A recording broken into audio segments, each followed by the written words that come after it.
All right, we're here at Queensberry headquarters with Mr. Queensberry himself, Frank Warren. How are we? I'm good. What about you? I'm okay, Frank. I'm Good man. okay. Made it back from Telford on Saturday night to watch Spence Crawford. So it's been a good weekend. What did you think of Liam Davis? Let's start in Telford. Liam Davis against Jason Cunningham, one round job. It was devastating. I mean, absolutely devastating. As soon as that bell went, he got down on it and imposed himself, and beat a real competitive and a real good fighter in Jason. It was unbelievable what he did, and the referee was correct to stop because there was nothing was being fired back. But certainly made a statement, no doubt about that. 14 fights, and he's won the English title, British champion, European champion, got a couple of international baubles as well. He's doing well for so few fights. He's a good fighter. I mean, every performance he improves and improves in every fight, and I'm delighted for him. I mean, there's some really good fights to be made down the road with him. Well, I'm sure we'll come on to one of those potential fights. Before we talk about that, Moses Italma, another 6 rounds in the bank against an opponent who's been in with a lot of good names. Yeah, look, he'd done what he had to do. You could see he was frustrated, and I'm going to have a chat with him about that and his manager, my son, and his trainer. I'm going to have a little chat with them. I can understand sometimes you get frustrated, with guys who they say are not coming to fight. But look, when you have to deal with every situation with every sort of different fighter. Not all world champions come and stand in the ring and go toe to toe. They're all got different skills and different ways they box, and you have to learn that, and that's all part of it. About the last 20 seconds of the last round. I mean, that's him. Yeah, that's what you see, and I'd like to have seen that earlier on in the fight, but I get it and I understand it. And it's 6 rounds, as you say, in the bank, and he done what he had to do. But I know he could have stopped the guy had he set, for want of a technical phrase, have set about him. Well, I guess it's all part of his development, isn't it? 18 years old. Well, it old. is. He's 18. That's what everybody's got to remember. And I keep saying it's not a race. We're not in a race here.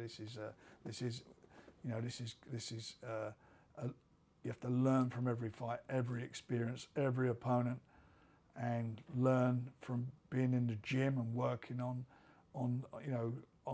what happened from the last fight. Look back at it and see what you should have done, what you could have done. But he done what he had to do, and he came through it, and we're on to the next one. He's an excellent fighter, but like I keep saying to everybody, you've got to remember he's 18 years of age. Was back out on the Zhang Joyce rematch card September as well. What kind of level of opposition can we expect? The same sort of thing? It'd be improved. I mean, the level of opposition he's had for an 18-year-old, and you think who the guys he's been in and what they've done the last 2 fights. I mean, he busted his hand up badly in the fight before. And the opponent went over and knocked over Wasserman's prospect. Mm-hmm. And then you've got to look at this one.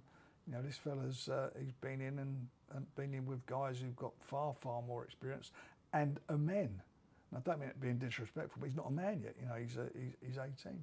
He's got all that strength to come, but he'll be okay. I mean, I like him, and I like that he has this. Like he says afterwards, he wants to fight better guys and so forth. But he's not going to get the ideal opponent. That ain't going to happen. And we're going to keep testing him with guys who are awkward and how they come to fight and how they behave. He's going to get all sorts of guys in front of him, especially with the ambition that he has to become the youngest ever heavyweight champion.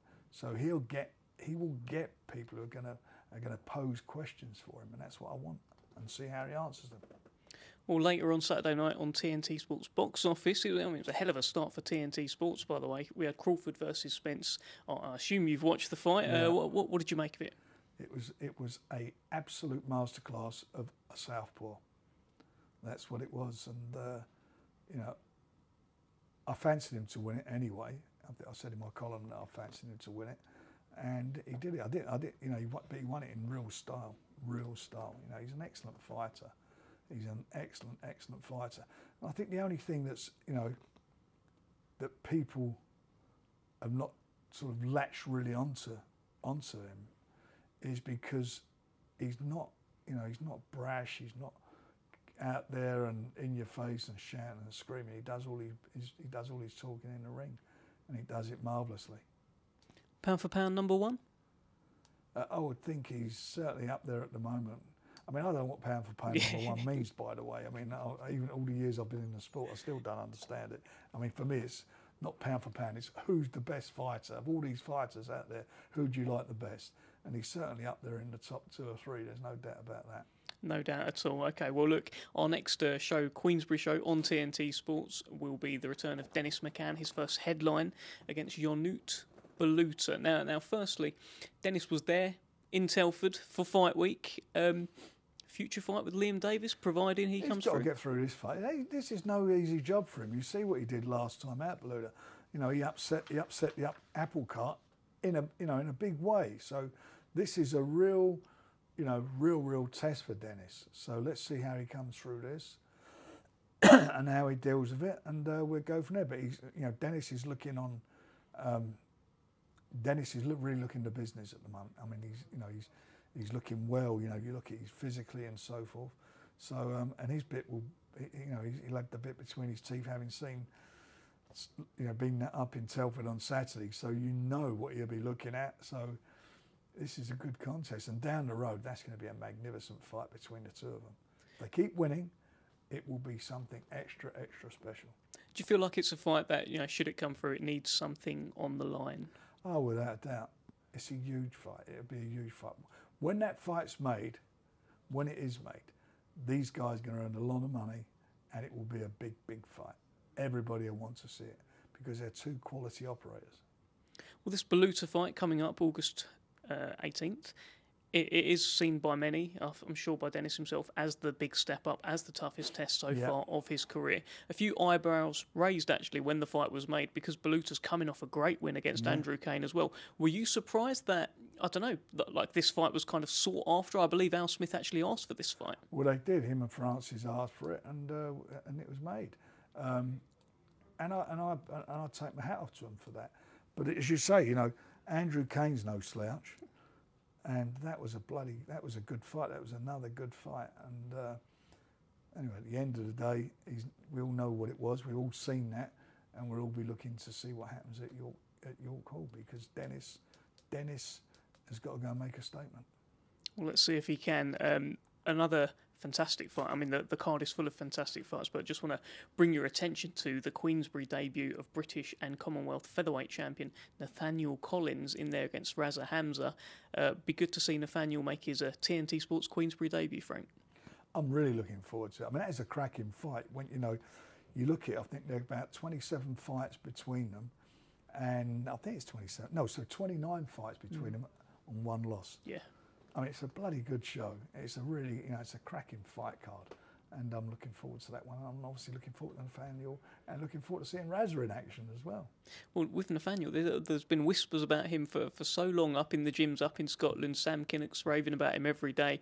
It'd be good to see what he can do on the big stage. And from what you've seen so far, do you think he'll be able to transfer from kind of the small hall shows to the bigger shows? Okay. Look. All these guys, this is a platform to get yourself onto the bigger shows. Dennis has fought on bigger shows before. We know that, but he's a headline in here, and these are the ways. This is the way forward. This is the process of bringing fighters through, bringing them through, and gaining experience. And so, this card is, as I say, is a fantastic fight card, and the winners will go on to bigger and better things. Also, back in action, and it's good to see him out again so quickly as well. A bit of momentum now, perhaps starting in his career, is Ryan Garner. Look, I was his biggest fan. I still am a big fan, by the way. But he lost his way a bit, but he's back in action, and this is a big. He's fighting for a title. This is a step up for him, and he wants to be in the mix, and this is a time for him to make a statement. And if he makes a statement, which I think he's very capable of doing, he'll go on to bigger shows, bigger and better things, 100%. Still so young as well. I think we forget how young he was when he burst onto the scene. He was like 18, 19 years old. He was 18, and he look, he's turned his life around. He lost his way a bit. He had a few problems making the weight, but they were self-inflicted. And at the end of the day, you know, the pennies dropped for him. He's now got a family. He's settled down. So that's really good. That's helped him. And, you know, he's young enough to still do this. I mean, he was for me, one of our top prospects when he was that age. And he still can be. Still just 23 years old, I think. He might be 24 now. He's a baby. Also returning, the Queen of Queensberry, Raven Chapman, continues her sort of quest towards a world title, defending her WBC international crown. Yeah, I'm determined to get her into that position, and it will happen. She, you know what, I like her. And I'll tell you what, she'd done a bit of punditry, and I thought she was very good on there. She really reads the fight well. She's quite an intelligent lady, and she reads the fight. You know, I thought read the fights really well, and I like her. I've got an absolute lot of time for her. You know, she actually, I'm getting a lot of pleasure out of her being involved with Queensberry, and I'm really looking forward to her going on to bigger and better things. And we will steer her, provided she keeps winning, into a title fight. And that's the thing, yeah, exactly what you said. She actually gets the game as well. And not only is she just, you know, waiting for her fight week to do some press, she's going to other fight weeks. She's getting around the camera. She's doing interviews. She's getting herself out there. It's good to see. That's what you need to do. You know, I mean, you know, our two-time Olympic gold medalist, Nicola Adams, she's the first woman fighter we've ever got, or I've got involved with, and she won. We guided her to a world title, and she won a world title, and I think we can do the same with Raven. All right, well, watch this space. August 26th, all eyes on the heavyweight division, all eyes on Poland, TNT Sports box office. Your man Daniel Dubois heads into the Lion's Den against Oleksandr Usyk. Tell us your thoughts, Frank. This is it. Look, I think he's got all the tools to what people will call to produce an upset. I think that, for me, I'm a big fan of Daniel. I have been from day one. He can punch. He's got a good jab. He can box. He's fast. I genuinely believe this is going to be about temperament. That's all. This is going to be about temperament, and I think he's got the temperament. He's got the bit between his teeth. He really, really is up for this fight, and he's got nothing to lose. Nothing to lose at all. He's in with a guy that everybody, you know, some of the trade magazines make the #1 heavyweight in the world, which I don't agree with, by the way. So I think that's Tyson. But he has a real opportunity here to get himself, you know, right on the big table if he wins those 3 belts. I mean, then he's in a marvellous position. So you've got to take your hat off to him for accepting the challenge. We guided him into the position where he would become this mandatory for the title. We worked very hard to make that happen, and he went and done the business in the ring. We done it outside the ring, and we are where we are. So now it's up to him. This is going to be up to him and his team on the night. As much as Usyk and Usyk's team are saying that they're not overlooking Daniel Dubois, they're not underestimating him, what's your read on it? Because everywhere in the media, Daniel Dubois is being written off. It must be difficult for Team Usyk to not take that in. No, they're good pros, and have been around, and I don't think that for 1 minute. They know, and look, that they know the type of fighter Daniel is. They know that he's a very, very dangerous fight for them. In normal circumstances, you wouldn't be able to make this fight. It's only because it's a mandatory, and had he not fought, Daniel would have been stripped. So that's the truth of the matter. We could never have made that fight otherwise. So we forced the issue, and now hopefully our man goes and delivers the faith that we've got in him. You know, he comes back with the belts. But he's in with a real top operator. I keep looking at him though. You know, these photos that are going out all the time. His body keeps changing shape every other week. So it'll be interesting to see what weight he comes in and what his tactics are going to be. I think in my mind, I think I know what he's going to try and do. So it's going to be, as I say, it's going to be interesting. But he's 38, so Daniel's got to turn him into an old man on a night. Daniel's a young guy. He's got to turn him into an old man. Do you think this is about making it as simple as possible in Daniel's head as to the task he's got? Jab, let your shots go, use all your physical advantage, your height, do all the things that AJ didn't do. That's what he's got to do. Now this guy's he's coming up to what is it about his 3rd or 4th fight? Full fight, isn't it? I think he's had 4 fights at heavyweight so far. So he's feeling, you know, he's sort of feeling more comfortable now at that weight. There's no doubt about that. So, but you know, I've looked, you know, for me, in the job that I do, I've looked at his fights and studied his fights at heavyweight, and I think that Daniel can do it. You know, I don't think he's you know, and I'm not being disrespectful to any of his opponents, but he's not been in with like a Tyson Fury yet. And by the way, we were the ones who made the offer. No one made an offer to us. And when I look at that, for me, I think this is going to be his toughest fight. I think Daniel is a much tougher opponent than Derek Chisora. I fancy Daniel against Derek Chisora all day long.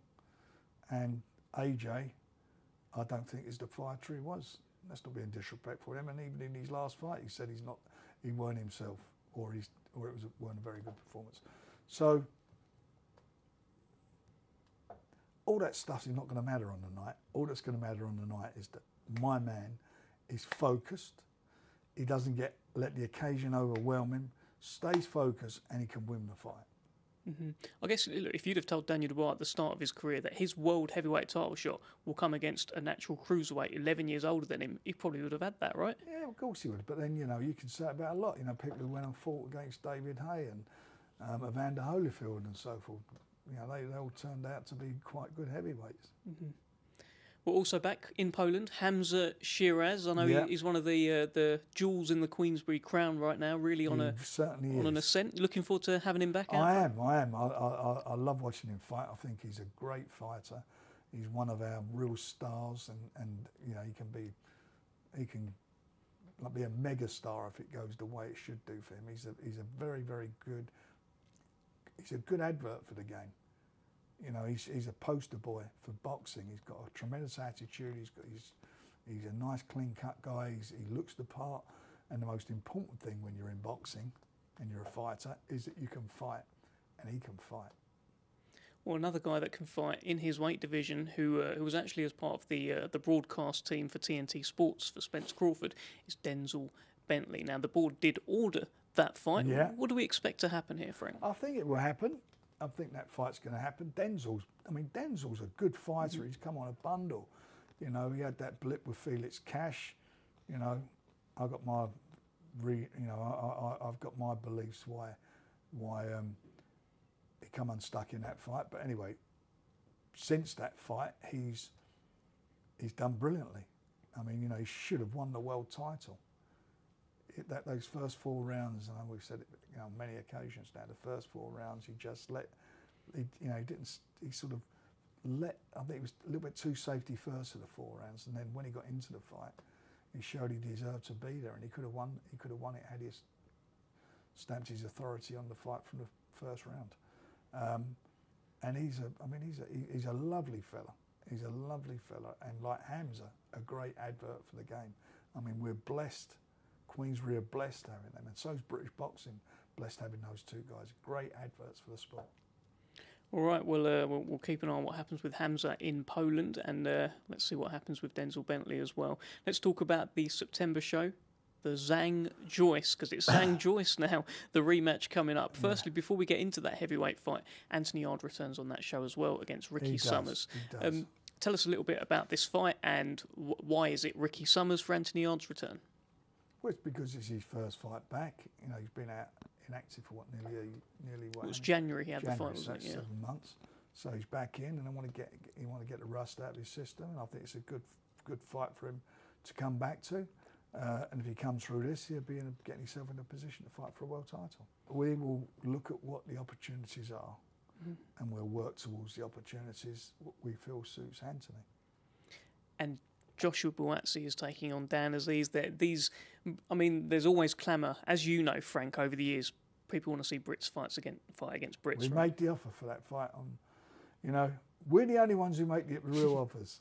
You know, we made an offer for that fight, and we got. I think we did get. I must tell you, we did get an offer from Matchroom, but that's because Buatsi was leaving.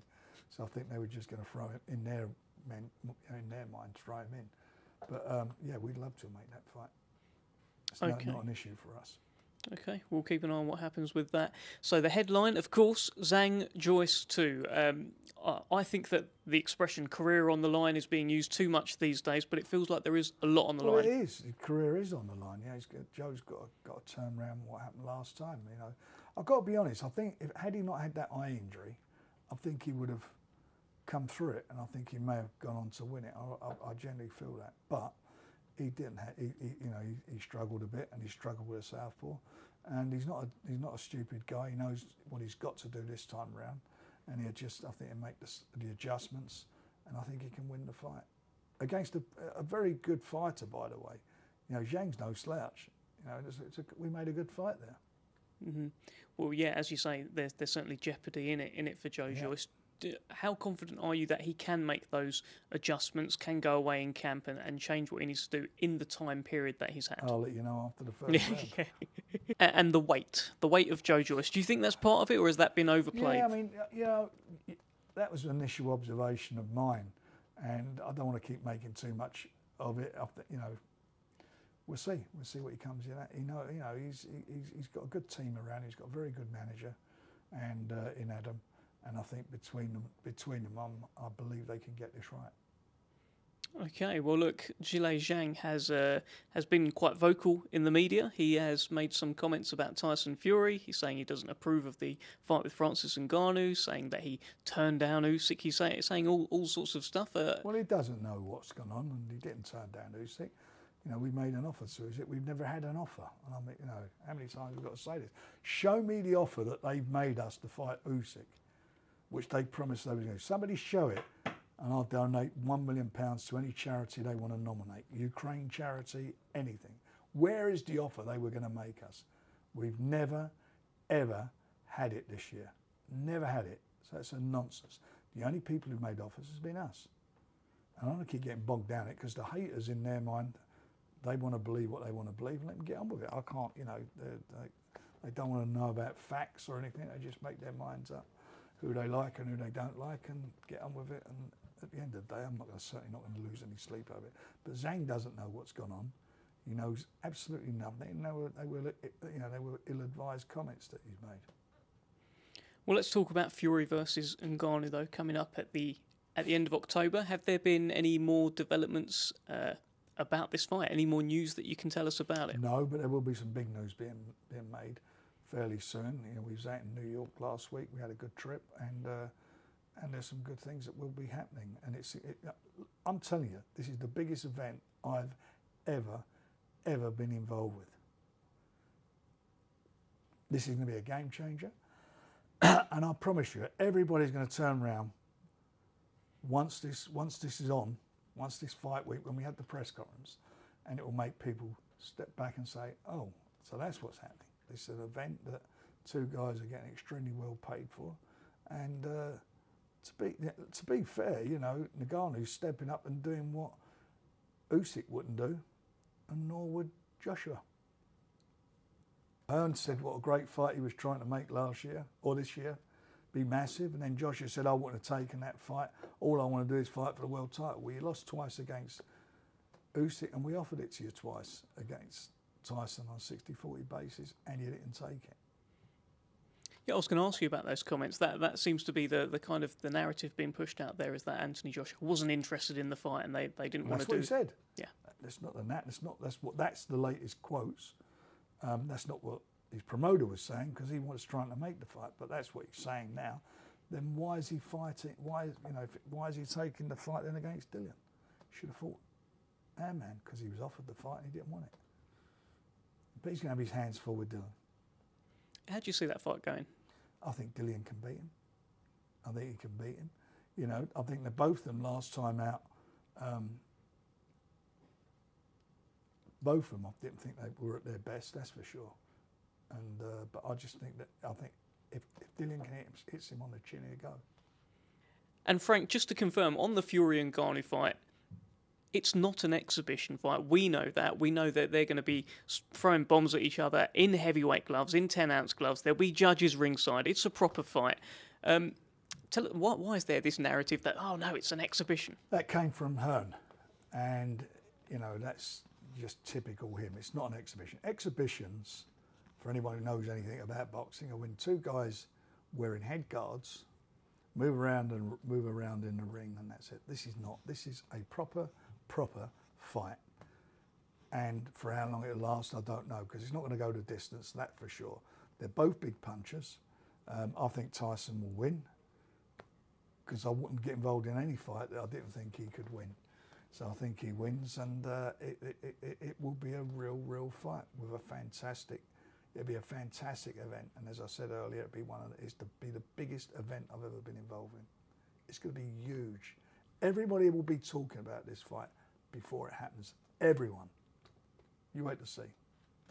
And Francis Ngannou was in the Guinness Book of World Records, Frank. I mean, you put gloves on him and he punches something, things will happen. Look, he's a big lump and he can punch, and in his sport, he was the boss. In UFC, it's not like he's some misfits guy like who's been on YouTube star or something. He's actually had fights in his discipline. So it's two guys from two different disciplines who are the best at their weight in their discipline, fighting each other. Who wins? I think Tyson wins. What else am I going to say? But the other fella can only win one way. He ain't going to outbox Tyson Fury. So he is going to come and use all what he's got, and what he's got, what you just said, is mentioned in the Guinness Book of Records, his power. So he's going to try and take Tyson's block off. And that's what he'll try and do. He'll be throwing his bombs. And the question is, can Tyson avoid them? And can the other guy land them? And if he does land them, then Tyson might be in trouble. Who knows? Anything can happen in this game. But, don't underestimate. And he'll be a licensed boxer when he goes into the ring. He's licensed, and that's it. He's not the first guy to be doing this, by the way. Coming in to fight and so forth. There's a lot of fellas from different MMA backgrounds who came in and got licensed to fight. Well, literally Conor McGregor against Mayweather. I mean, yeah, that was one. But I mean, like this other guy like Matt Skelton, went to fight for a world title and so forth. It's loads of them over the years. But irrespective of that, it's done. It's a massive event, and all the public will be. Everyone will be talking about this. You see if I'm right or wrong. Everybody will be talking about this. It will be all over the newspapers, not the sports pages, all over the newspapers. It will be everywhere because it is a massive event that's opening up the Riyadh Festival. That's how big it is. It's opening that festival. Well, we can't wait for it. October 28th in Riyadh, Saudi Arabia. Be there. Brilliant. Well, thank you very much for your time today, Frank. It's a pleasure, young man. We'll see you soon. I'll see you when I'm looking at you.